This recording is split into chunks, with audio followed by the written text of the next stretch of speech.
Hi, you've come to the right channel if you love Scotland and all things Scottish.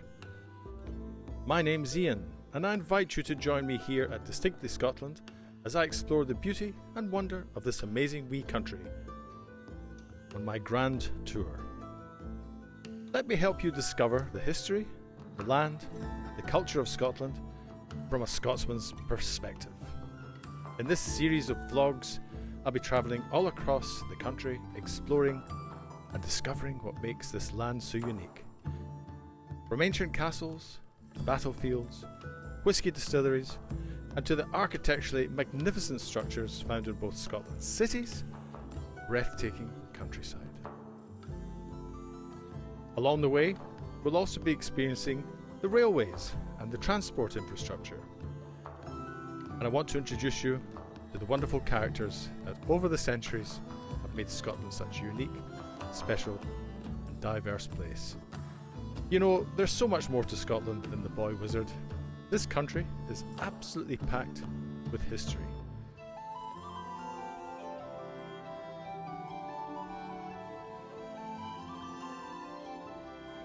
So sit back, relax, and join me on my grand tour of Scotland. My name's Iain, and I'm going to be showing you some of the most amazing sights in this wonderful country, Scotland. So join me on the grand tour.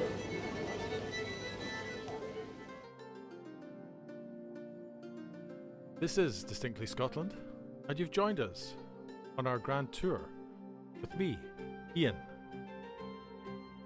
Today's video is the second part of our exploration of the ancient Old Town of Edinburgh. We'll see Victoria Street, Grassmarket, Greyfriars Bobby, and the beautiful Greyfriars Churchyard. And we'll look into the strange case of Dr. Jekyll and Mr. Hyde, better known as the Old Town character Deacon Brodie. So let's pick up where we left off in part 1. Victoria Street was built as part of the general city improvements in the early 1830s. Its purpose was to link the Grassmarket with George IV Bridge and ultimately to the Royal Mile in the Old Town. Looking down, we can see the West Bow, which was part of the zigzag route up from the Grassmarket. And just further on, we can see George Heriot's School. So the West Bow used to come round in a very steep zigzag way up towards the Upper Bow. The shops here, all built in Victorian times, very colourful today, very, very popular with tourists, and this is probably one of the most photographed streets in the whole of Scotland.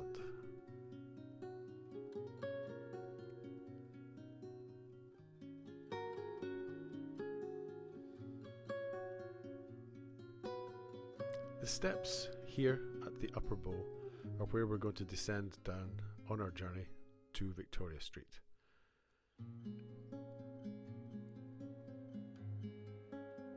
And we can see up the Upper Bow there towards Castlehill and the Royal Mile. The famous Quaker meeting house located right beside the steps here.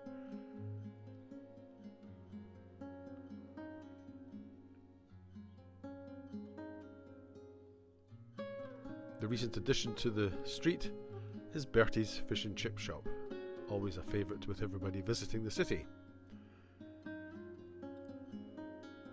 One of the best bars in Edinburgh, the Bow Bar, is just across the road there, where when you visit Edinburgh, and if you like beer, it's the place to go.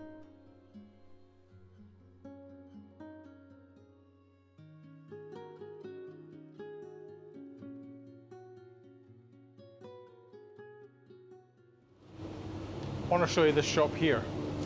This is one of the best Harry Potter shops in town.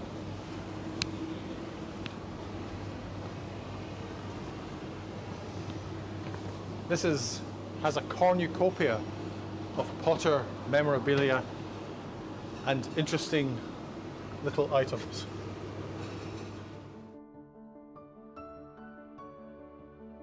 The location of the Harry Potter shop is not coincidental, as the plaque explains. Robert Cresser's brush shop, first established in 1873 and trading until finally closing in 2004, was a most quirky little shop with a dark, dank Dickensian atmosphere. The inside was a basic wooden counter and bare floor covered with brushes of all varieties hung inside and out.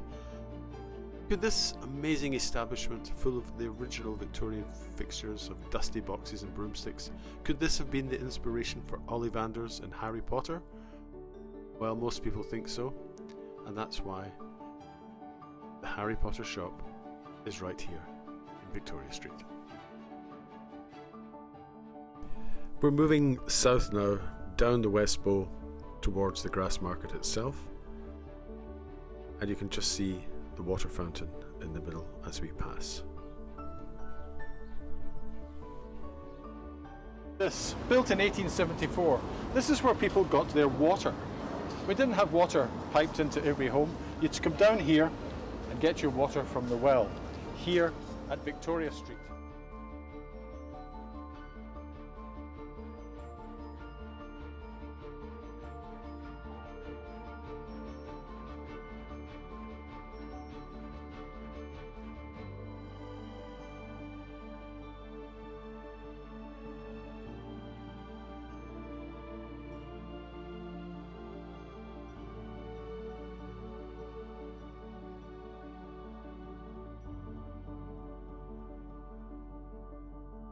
So here we are in the Grassmarket. Wonderful place where they used to have the market, where the animals, the foodstuffs, used to do all sorts of stuff down here, had a bad reputation. And in Victorian times, it was a rough old place. But now, as you can see, it's gentrified. It's tourists, tourists, tourists, which is what Edinburgh loves. Further up, we've got the place where they used to hang the witches. Whoa! We'll go and talk about that now. They had a thing about witches back in the day. King James VI of Scotland, James I of England, he was obsessed and they used to have a test for the poor women who were accused of being witches. They'd bound their hands and their feet, put them in a basket, put them in the water. When they brought them out of the water, if they were still alive, they were a witch and they'd burn them or hang them. If they died, they weren't a witch. So if you're accused of being a witch, your day was going to end pretty bad. But this is where they hung them here in the Grassmarket. And just behind you can see Maggie Dixon's pub. Maggie Dixon had a child out of wedlock and she killed the child. So she was accused and she was committed to be hanged. She was hanged here. They took her down the road and she woke up. They said, she's woken up, she's not dead.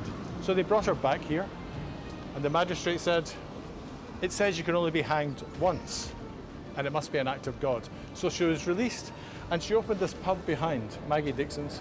She lived for another 22 years and had another 3 children. They called her Half-Hung Maggie. Now, since that time, in the Scottish legal judiciary system, if you are committed to be hanged, you're to be hanged by the neck until you were dead. I'm sure Maggie Dixon had an influence on that subsequent statement. This is where it happened here, and that was her pub, Maggie Dixon, here in the old town of Edinburgh. Maggie Dixon was hanged in 1721 for the crime of concealing a pregnancy, and against all odds survived the hanging. She in fact survived for a further 40 years. Now that's what you call a strong Scots lass. It was only ordinary folk that were hanged in the Grassmarket, the posh people being hanged in the Royal Mile. Even in death there was a class divide in Scotland.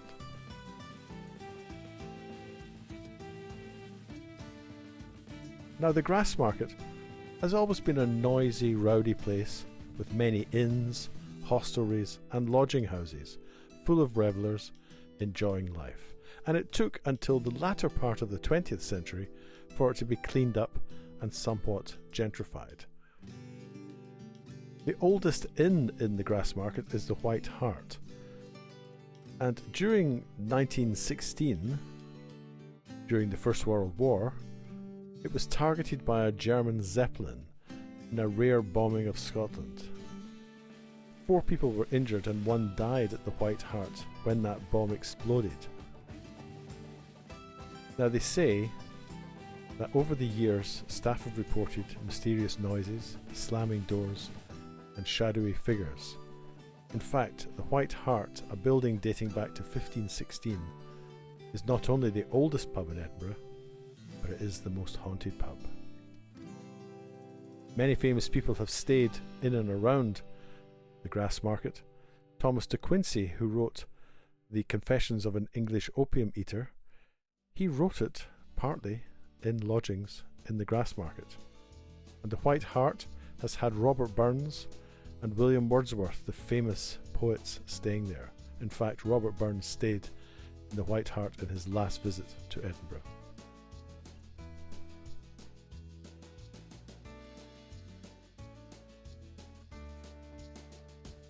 To this day, you can still get a nice pint of Scottish beer or a dram of malt whisky in one of the many hostelries and pubs to be found in the Grassmarket. And just further along at the Cowgate, on any Friday or Saturday night, then half of Edinburgh's student population will be found there quite drunk.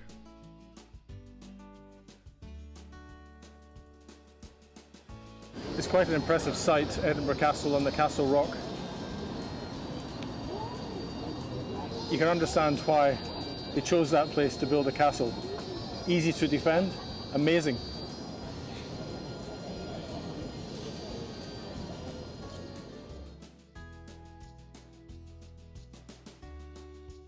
We now continue our journey from the Grassmarket up towards Greyfriars Bobby.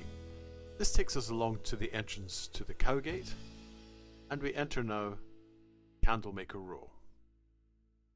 So called because they made candles there. Okay. This is the northern entrance to Greyfriars Churchyard, which we'll be seeing a little bit later on. And we continue up Candlemaker Row towards Greyfriars Bobby, and on the left we can see the back of the Elephant House restaurant, made very famous by J.K. Rowling writing the Harry Potter books. But more of that later, because we're going to be doing a special film for all you Potter fans on J.K. Rowling and her time here in Edinburgh. But here we are coming up towards Greyfriars Bobby. Straight ahead we can see the old asylum, the Bedlam Church, and we're on George IV Bridge again, here looking at Bobby outside the pub named after our wee doggy. This is the statue of Greyfriars Bobby. Very famous story of a dog's loyalty to his master. The policeman died and this little dog sat in the grave, allegedly for 14 years.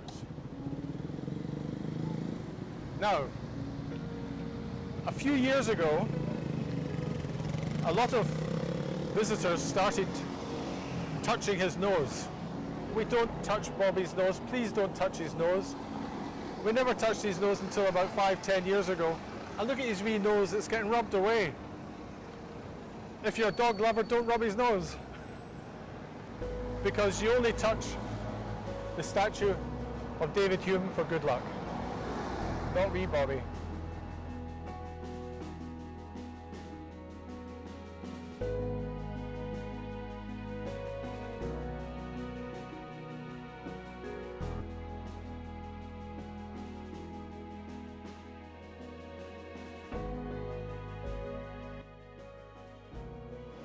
This is the grave of Bobby, Greyfriars Bobby.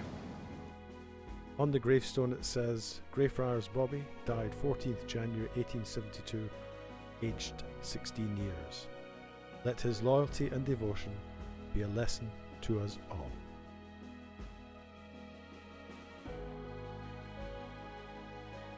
The heartwarming story of Greyfriars Bobby has become truly world famous. Bobby's master, John Gray, worked for the Edinburgh Police as a night watchman. He died in 1858, and his loyal wee dog Bobby took to sitting over his master's grave as he didn't wish to be parted from him. He did this every day for 14 long years, before his own death in January 1872. Bobby was buried not far from John at the entrance to Greyfriars Churchyard. And what you can see is the journey that his little legs would take him every day to his master's grave, where he would sit waiting, and the local children would feed him at John Gray's grave. This charming story touched the heart of local aristocrat Baroness Burdett Coutts, who paid for a statue to be created shortly after Bobby's death, with the monument being unveiled in November 1873. Originally a drinking fountain for people and dogs, people at the top and dogs at the bottom, the statue is actually Edinburgh's smallest listed building and stands, as you can see, across from the graveyard outside the pub. The wonderful and heartwarming story of Greyfriars Bobby.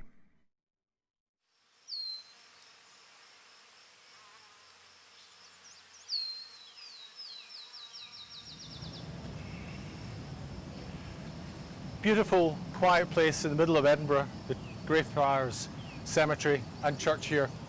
Something that's quite interesting.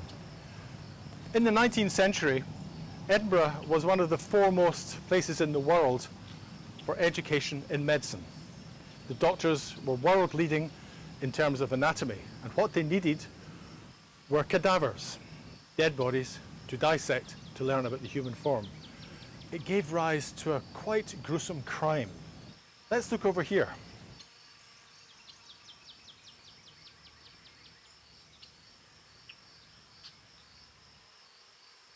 This is called a mort safe. This is basically to protect the grave from grave robbers, because the grave robbers would dig up a freshly buried corpse, deliver it to the Department of Anatomy at the University of Edinburgh, and get payment, a lot of payment, equivalent to almost a year's wages. So it was a very attractive crime for famous grave robbers called Burke and Hare. And Burke and Hare were caught. Burke was eventually hanged and his body donated to medical science. There's a tale in there, but these are mort safes, and they had to protect the graves from grave robbers. One here and further up. On the mort safe, there's a little sign that shows that the trade was only stopped when the Anatomy Act was enacted in 1832. During the trial, Hare was given immunity if he testified against Burke, and Hare disappeared to London. The doctor at the University of Edinburgh, Dr. Knox, his reputation was in ruins. He claimed he didn't know where the bodies were coming from, so he had to go to London and ended his life in obscurity. A rather sad tale here in Edinburgh.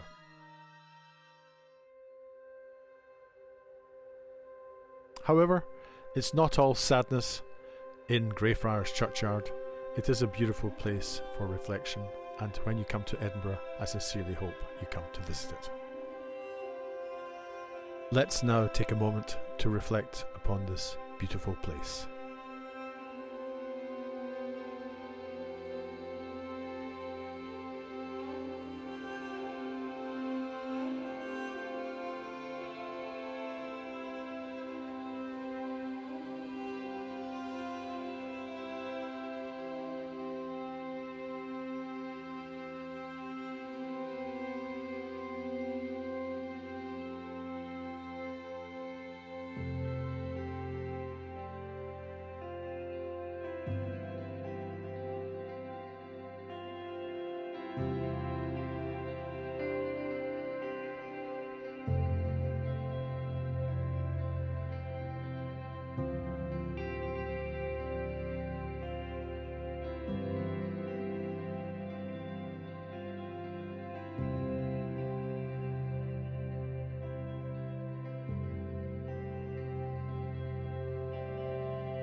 We now are going to leave Greyfriars Churchyard, and the sign there shows all the famous people who have been interred in this place.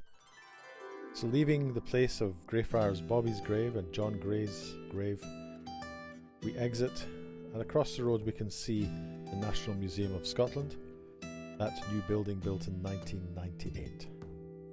Like all museums in Scotland, admission is free. Crossing Candlemaker Row, we go past our Greyfriars Bobby statue onto George IV Bridge.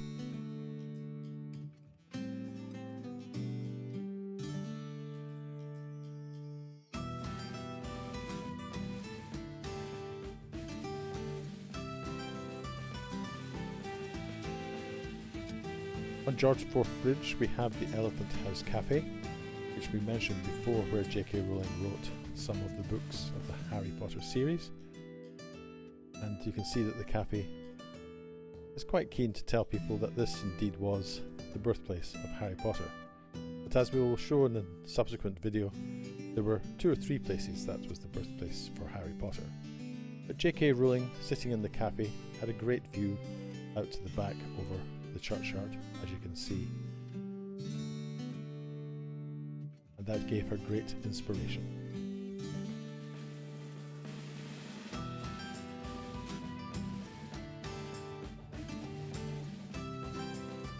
At the end of George IV Bridge, you can see the tower of the Bank of Scotland, which was created in 1690.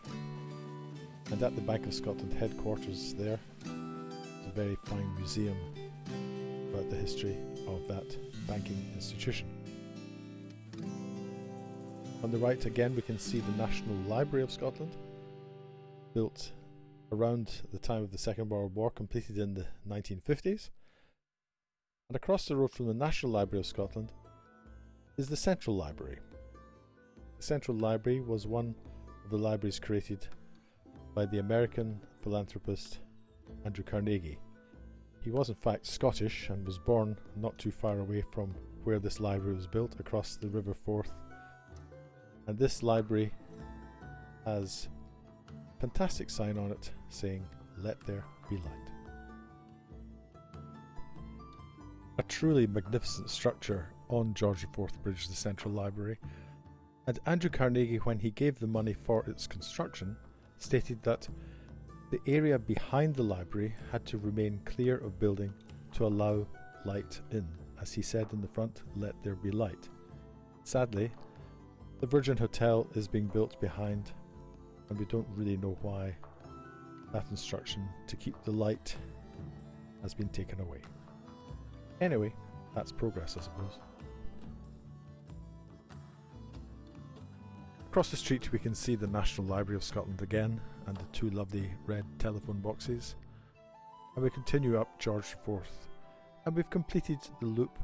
We're now back at Victoria Street. Hello? Hello? Scotland calling America. Scotland calling Australia. New Zealand. Canada. We're trying to communicate with you, but we can't get through. I know. We should go onto YouTube and do a YouTube video, and we should call it the Grand Tour of Scotland. Well, you're here, guys. You're on the Grand Tour with me, Iain. Thank you.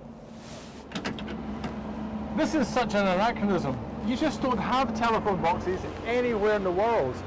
But here you have it, in good old Edinburgh. We now move back to the Royal Mile and onto the Lawnmarket. You can see the buildings here, which were vastly improved in the 19th century, based on the old medieval buildings. These were the first skyscrapers in the world, and this area became really quite derelict and had to be improved in the 19th century. In the 18th century, people had moved out across to the new town. However, in the Lawnmarket, it's the location of a very interesting character's workshop, William Deacon Brodie. Well, here we are at Deacon Brodie's Close.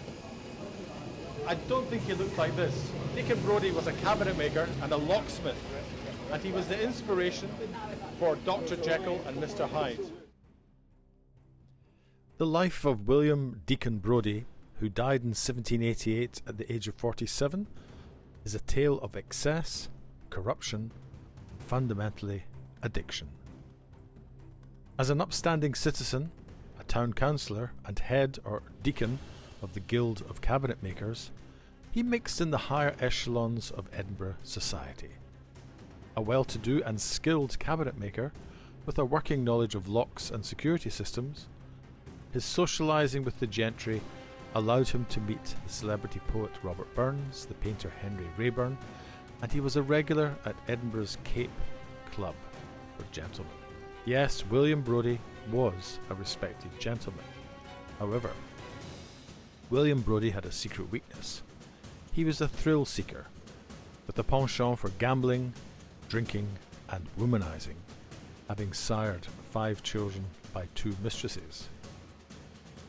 His favourite haunt for such nocturnal activities was down in the bleak Flesh Market Close in the Old Town.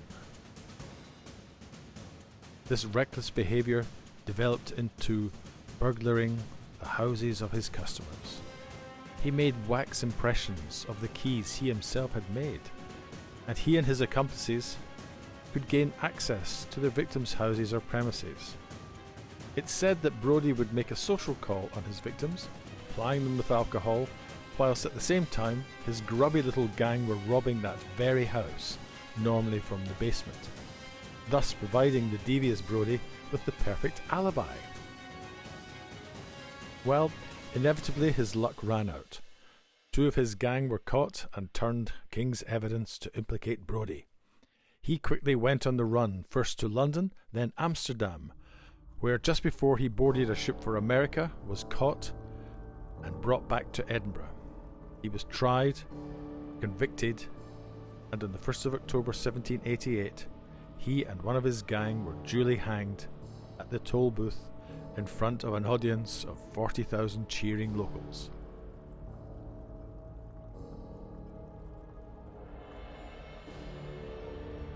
Some 80 years later, this lurid tale was told to a certain Edinburgh New Town writer, Robert Louis Stevenson, who by chance had in his bedroom an example of William Brodie's fine workmanship, a cabinet, bought by his father, who explained to Robert the villainous story of Brodie's life.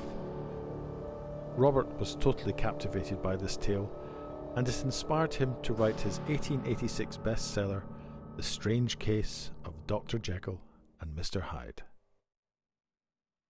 The rest really is history, because through this book and 2 subsequent Hollywood movies, the story of William Brodie became known worldwide. As well as the pub on the Royal Mile, there's also a bar in West 46th Street near Times Square in New York City. Yes, the world knows about the antics of the Old Town character Deacon Brodie. Few people would realise, having their pint of Tennant's lager at Deacon Brodie's tavern, that they were within 100 yards of where Brodie worked and was executed. However, we continue our journey up the Lawnmarket, which was a market until the late 1700s. The Lawnmarket is the oldest part of the Royal Mile, and as we continue west and higher up the Royal Mile, we pass the Ensign Ewart pub, named after Charles Ewart, a very brave British soldier who single-handedly captured the standard of the famous French Invincibles at the Battle of Waterloo in 1815.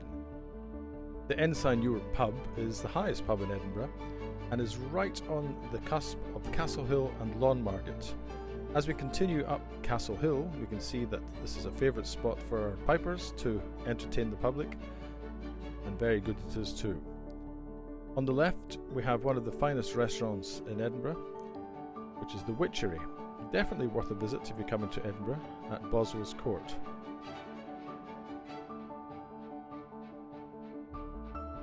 We're almost at the castle, and next we're going to be talking about our favourite thing in Scotland, Scotch whisky. So one of the great attractions here in the Royal Mile is behind me, the Scotch Whisky Experience. It tells you the story of how Scotch is made if you can't make it to a distillery around Scotland. But I would say you should make the effort to get to a distillery because it's fantastic.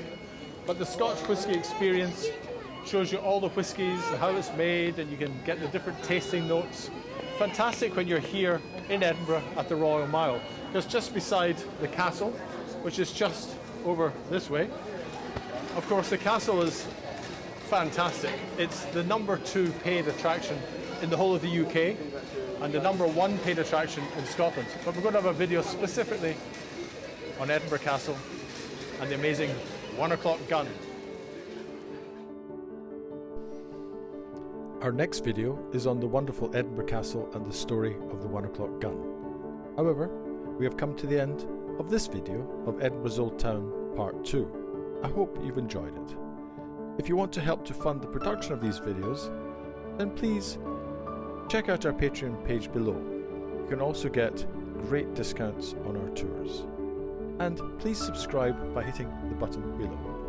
Thanks again for watching, and God bless.